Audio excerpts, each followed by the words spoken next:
So, what is a compressor and why would you use one? We talked earlier about how to set up a mic pre, and we referred briefly to clipping. In our mic pre, we want the clip or overload light to come on when the highest peaks occur. That's how mic pre's are designed to work. When the light comes on, it means that the signal is good and strong, and it's designed to come on just before overloading. But when a signal is coming in that is too hot for the recording system to handle, then we get clipping, which is something we don't want. Most of the audio you'll be recording will not have a constant level. Just about any instrument or sound has variable levels throughout the performance. Take, for example, a singer.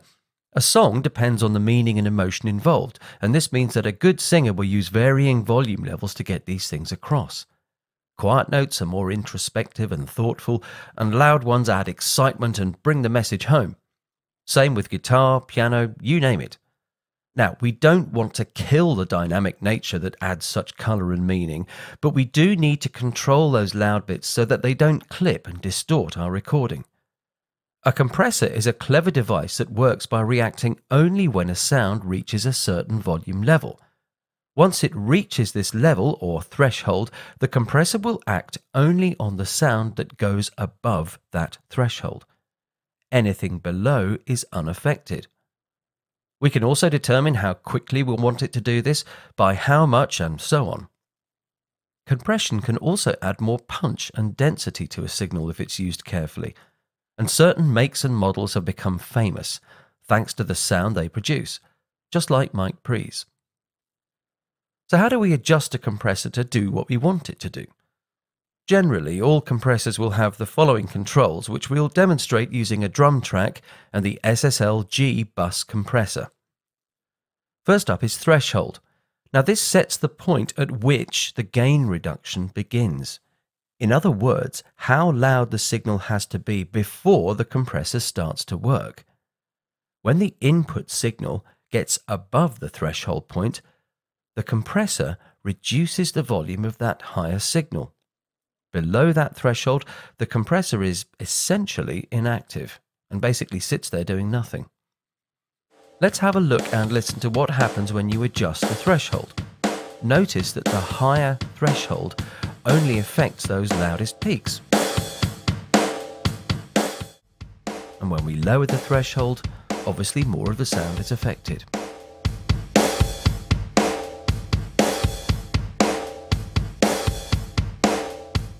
Now, compression ratio determines how much compression is applied. For example, a ratio setting of 5:1 means that for every 5 dB of signal above the threshold, only 1 dB will get through.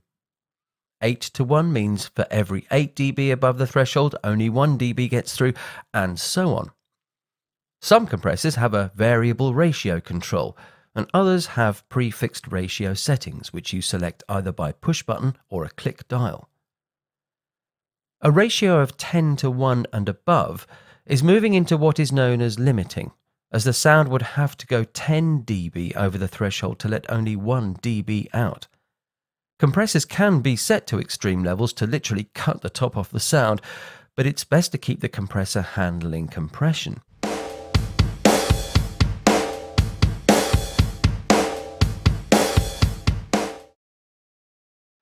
A limiter is a separate device used specifically to level out the sound and prevent it from going any higher, no matter how much signal is being fed into it. And it can be set just like a compressor, with threshold, attack, and so on. Here's a limiter in action, and listen to what happens when we activate it.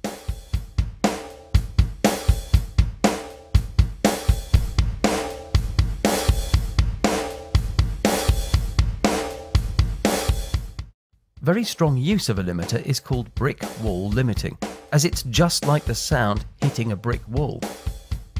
Limiters are very useful for tidying up any stray peaks that the compressor might let through, and are usually found after the compressor in the signal path. Some compressors have a limiter built in. Here's Logic's, and we can see the limiter and its basic controls placed here at the end of the signal path to tidy up any stray peaks. Just in case you're wondering, the signal path is the path that the signal takes to and from the point of recording, and the various processes it goes through, and in what order.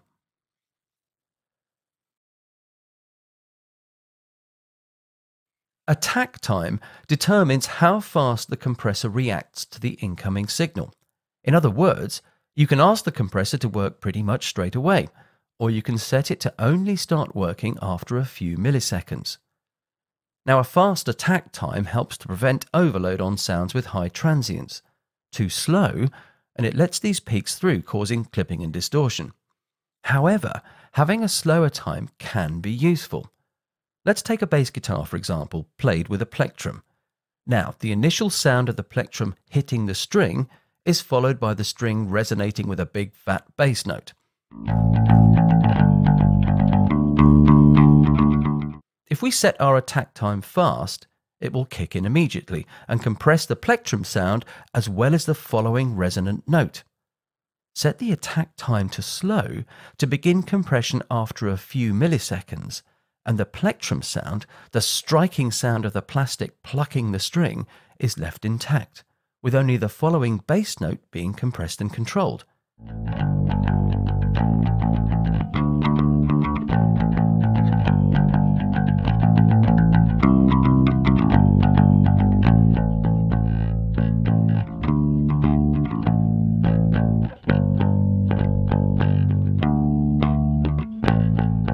You can play around with the attack time to get it just right. This works on other instruments such as kick drums, snares and so on, when you want to keep the initial impact but control the following elements of the sound. Soft and hard knee is a term that describes the attack characteristics. We can set the attack to be immediate and rather ruthless, meaning that the full amount of compression or gain reduction is applied as soon as the signal crosses the threshold.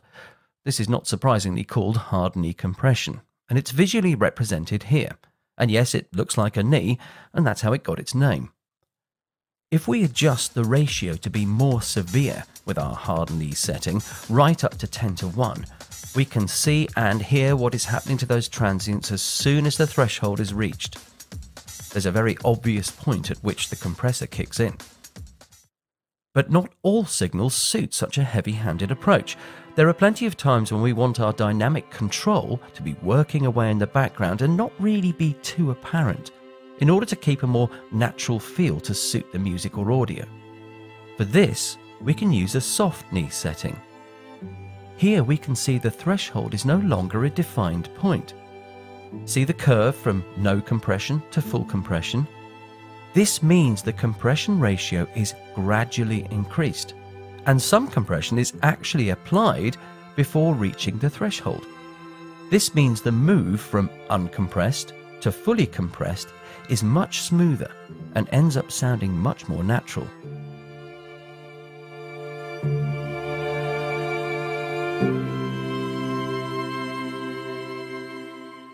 Release time affects how quickly the volume returns to normal after being reduced.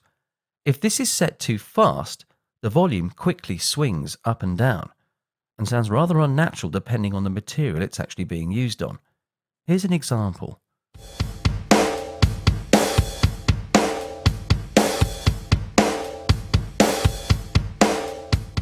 Notice the change from a slow setting to a fast setting.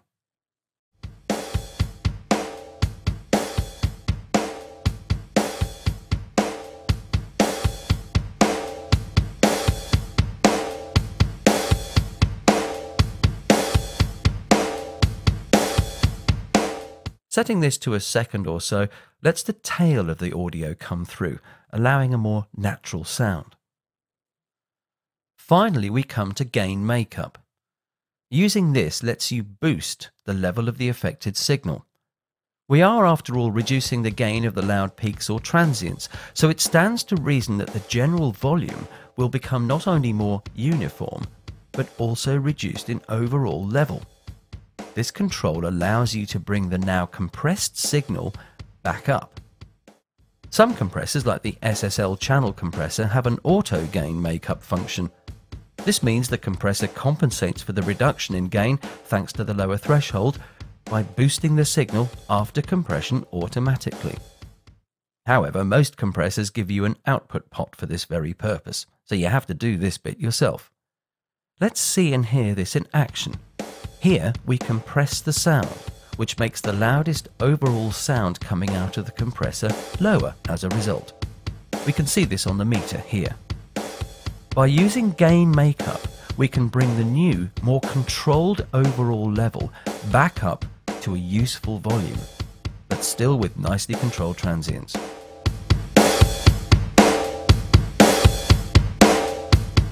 Next, we're going to look at some different types of compressor and what effect they have on sound.